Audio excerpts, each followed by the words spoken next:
amigo, veja só que situação interessante que chegou o STJ versando sobre direito penal e processual penal. Afinal de contas, existe alguma exigência legal, uma determinação legal quanto ao objeto a ser apreendido no caso de uma busca e apreensão? Mesmo que se trate aí, por exemplo, de um documento sigiloso, é preciso que o mandado de busca contenha detalhes específicos indicando qual documento deve ser apreendido? Sim ou não? Muito bem, fique comigo nesse vídeo. Vamos até o final. Você vai ver que tipo de resposta o STJ dá a esse tema, que é muito importante para a sua prova de penal e processual penal.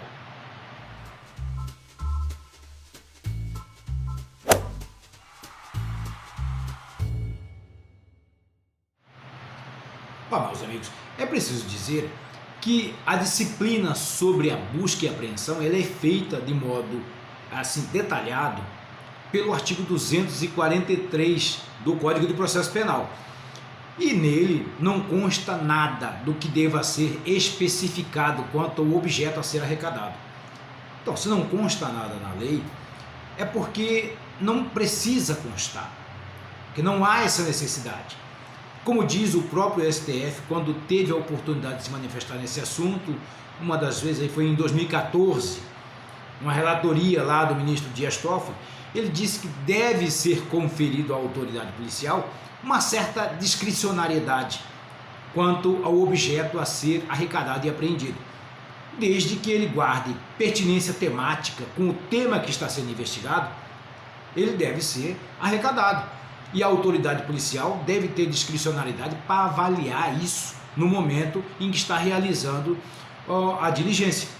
Então, fica ao juízo, até certo ponto, da autoridade policial definir se o objeto guarda pertinência temática com o tema e por isso deve ser arrecadado em nome da elucidação dos fatos. Seguimos em frente. Meus amigos, eu esclareço que o tema analisado neste vídeo, no julgado que estamos aqui a verificar neste vídeo, ele guarda relação com prontuários médicos, em que os pacientes são tidos aí como vítimas e os médicos ou o médico como suspeito. Eu faço essa citação porque trata-se de documento sigiloso, né? É um sigilo entre médico e paciente.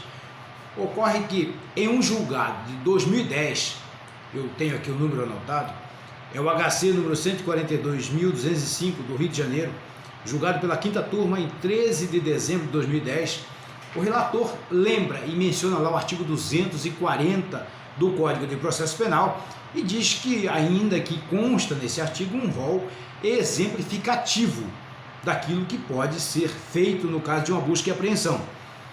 Lembra ainda que entre as determinações, entre as previsões legais do artigo 240, diz lá que devem ser arrecadados, apreendidos, objetos e documentos que guardem relação estrita com o fato sendo investigado, o fato que está sendo investigado. Não faz nenhuma ressalva quanto a documento sigiloso, se pode ou não pode ser apreendido. Não proíbe, então, esse documento, ainda que sigiloso, ele entra no rol dos documentos em geral e pode sim ser apreendido.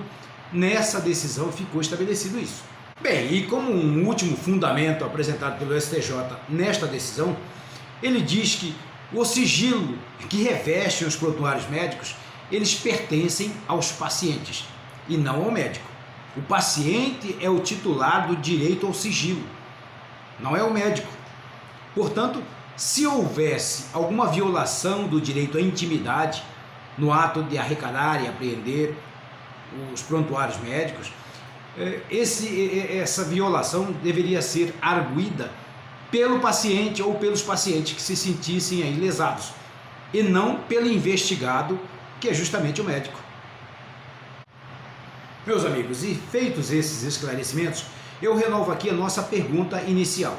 Afinal, existe alguma exigência legal no sentido de que uma busca e apreensão deve especificar de modo claro o objeto ou documento a ser apreendido?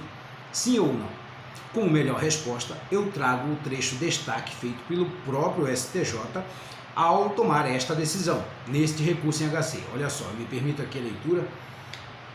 Inexiste exigência legal de que o mandado de busca e apreensão detalhe o tipo de documento a ser apreendido, ainda que este documento contenha assunto de natureza sigilosa. Então fica assim respondida a nossa pergunta.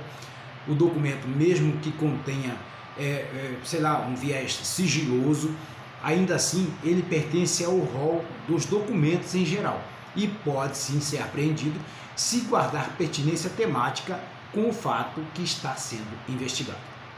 Meus amigos, e chegando aqui ao final deste vídeo, eu te agradeço sinceramente pela sua companhia, eu te agradeço por prestigiar o nosso canal, de estar aqui conosco e acompanhar os nossos vídeos. Eu peço que aqui embaixo você deixe o seu comentário para que a gente consiga ajustar os nossos vídeos de acordo com a sua necessidade, para que você consolide o seu conhecimento e acerte a sua questão de concurso, a sua questão no exame da OAB, enfim, que você aprenda o assunto de uma forma que não esqueça mais, e toda vez que você tiver necessidade de aplicar esse conhecimento, ele estará disponível para você num primeiro plano da memória. Você vai se lembrar disso com facilidade. Aqui tem exemplos práticos para que você consolide o conhecimento. Boa sorte e fique com Deus.